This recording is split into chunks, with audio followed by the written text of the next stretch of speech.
Alih-alih mereda, polemik hukum antara Denada dan Ressa justru bergeser ke sorotan baru yang menyasar pernyataan di ruang publik. Kuasa hukum Denada, Muhammad Iqbal, membeberkan bahwa sejumlah pengakuan Ressa yang beredar lewat podcast dan media sosial dinilai tidak mencerminkan fakta hukum sebenarnya. Ia menjelaskan proses mediasi di Pengadilan Negeri Banyuwangi sempat berjalan kondusif pada tahap awal. Namun, suasana tersebut berubah ketika narasi di luar persidangan berkembang liar dan memicu kegaduhan. Kondisi itu dinilai mengganggu fokus mediasi yang seharusnya dimanfaatkan untuk menenangkan emosi serta membuka jalur komunikasi antar pihak secara rasional dan tertutup. Iqbal juga menyoroti perbedaan antara tuntutan resmi dalam berkas perkara dan narasi yang disampaikan ke publik. Menurutnya, gugatan tetap memuat tuntutan material besar, bukan semata soal pengakuan status anak.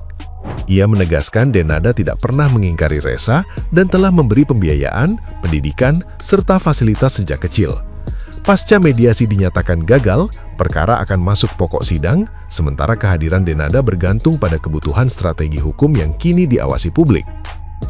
Nah, gimana nih menurut netizen yang terhormat? Silakan berkomentar ya. Tidak pernah tidak menganggap dia anak dan selalu memenuhi kebutuhan si anak ini dari kecil sampai besar, katanya kan. Tidak pernah tidak menganggap dia anak, tetapi kenapa dikasihin orang? Tidak pernah tidak menganggap dia anak, tetapi dari kecil kenapa sudah dikasihin orang dan tidak pernah tinggal serumah dengan dia? Apakah itu dinamakan tidak kurang-kurang kasih sayang? Tidak pernah tidak mengakui dia anak, tapi pengakuan itu ada ketika se-Indonesia Raya ini sudah mengetahui, sudah viral, baru tidak pernah tidak mengakui dia anak. Emang ya, kalau orang kepepet itu ada aja gebrakannya, ada aja kelakuannya ya. Jadi berarti sekarang tidak perlu tes DNA lagi, ya kan? Karena sudah tidak pernah tidak mengakui, ya. Berarti dia mengeluarkan statement, si ibu dan pengacaranya itu mengeluarkan statement, berarti dia itu tidak pernah tidak mengakui. Berarti dia, menurut dia selalu mengakui. Berarti tidak perlu tes DNA lagi, berarti Ressa ini sudah diakui gitu ya. Akhirnya udah nonton podcast ini, repot tinggal ngakuin aja ya. Kasian banget anak itu loh. Anaknya ini dekat sama ibunya, tapi ibunya nggak mau ngakuin kalau itu anaknya. Wis, kasian banget. Aku nggak ngerti kenapa nggak mau ngakuin itu ya. Seandainya malu, ini kan perbuatan masa lalu gitu loh. Perbuatan masa lalu. Nggak ada juga yang paling orang begini, waduh ternyata punya anak muda gitu loh. Tapi anak ini kan dia cuma butuh diakuin kalau dia itu anaknya. Tapi ibu nggak mau ngakuin terus diem aja. Kasihan banget ini.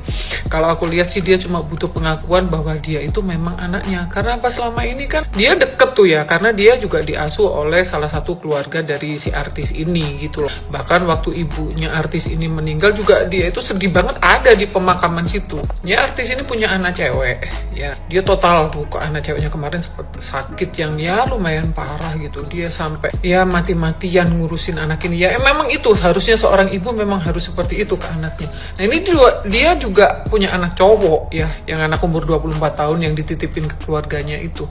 Harusnya sih berlaku sama, tapi kalau toh memang nggak bisa, minimal akuin kalau ini anakku gitu loh. Udah selesai, daripada kayak sekarang drama nggak mau ngakuin terus apalah. Kasihan bener loh, kasihan. Kalau aku ngeliat nih anak nih kasihan banget gitu loh. Dia tuh sampai hidupnya itu susah, dia belain juga kerja dengan gaji yang nggak seberapa. Terus kemudian dia juga ngeliat adiknya ini diperlakukan yang ya jauh dari apa yang dia terima perlakuannya. Ya itu sedih banget lah sebagai anak itu loh. Udah menurut aku akuin aja, selesai. Beberapa hari ini kita setiap hari berseliweran ya permasalahan Ressa, anaknya yang mengaku anak kandungnya Mbak Denada. Menurut Mama ya, Mama juga nggak berhak menghakimi Mbak Dena. Mungkin dia ada permasalahan di masa lalu, misalkan Mbak Dena juga udah berkeluarga, tiba-tiba lahir anak tersebut, mungkin ada masalah di balik itu yang pada saat itu mungkin Denada tidak bisa menyelesaikannya.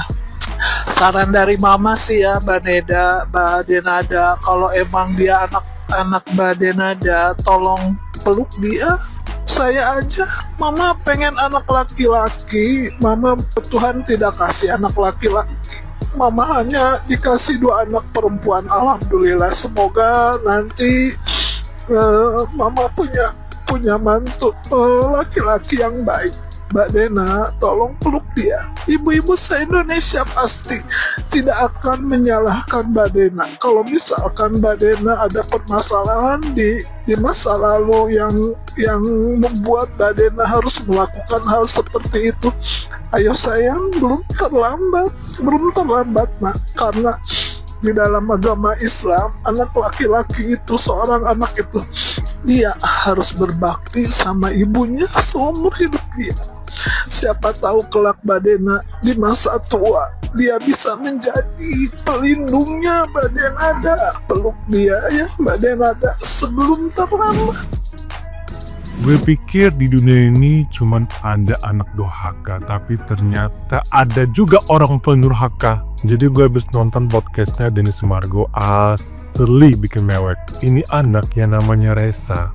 Dia tuh cuman butuh pengakuan bahwasannya dia tuh memang benar-benar anaknya si Mbak D. Lo bayangin sendiri deh ketika lo diperlakuin beda sama saudara kandung lo oleh ibu kandung lo sendiri. Gue tuh sebenarnya salut sama si Mbak D nih ya. Dia meskipun dihujat segala macam ya gara-gara penampilannya agak-agak ya nyentrik, terus juga oplas segala macam, lagu-lagu juga bisa dibilang agak aneh. Tapi yang gue lihat, ini tuh cara dia berjuang untuk menghidupi anaknya. Gue tuh lihat perjuangan dia tuh bener-bener yang mati-matian cari uang untuk pengobatan anaknya di Singapura, which is itu kan lumayan mahal banget ya, dan dia tuh bener-bener cari uang sendiri, nggak minta donasi, pure uang dia sendiri, dia nggak minta-minta sama siapapun. Jadi segala macam merubah penampilan, oplas, bikin lagu yang ya bisa dibilang agak-agak aneh gitu loh. Itu cara dia kerja cari uang untuk anaknya. Tapi gue nggak nyangka ada anak lain yang ini anak attitude-nya sopan banget loh, bagus banget loh. Lihat ya, cara dia ambil minum, cara dia duduk, cara dia ngomong, itu benar-benar sopan banget, attitude-nya bagus banget. Dan ini juga pasti hasil dari didikan orang tua angkatnya sendiri. Wah, keren sih kalau menurut gue. Si Resa ini sebenarnya gak butuh uang loh, dia bisa cari uang sendiri, dia tuh kerja apa aja mau loh. Dia cuma berharap si Mbak Denny mengakui itu anak kandungnya dia gitu loh, dan dia gak ngarepin apapun. Masalah tuntutan 7M itu sebenarnya cuma nominal angka aja. Sebenarnya kalau diselesaikan secara keluargaan nggak perlu sampai begitu, kata pengacaranya, kata pengacara si Resa ini. Cuman masalahnya Mbak Denny nggak pernah kooperatif ya.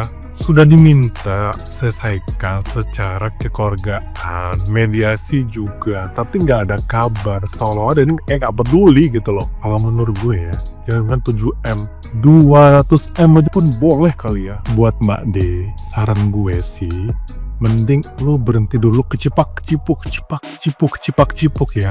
Urusin dulu tuh anak kandung lo, jangan sampai lo kena cancel culture.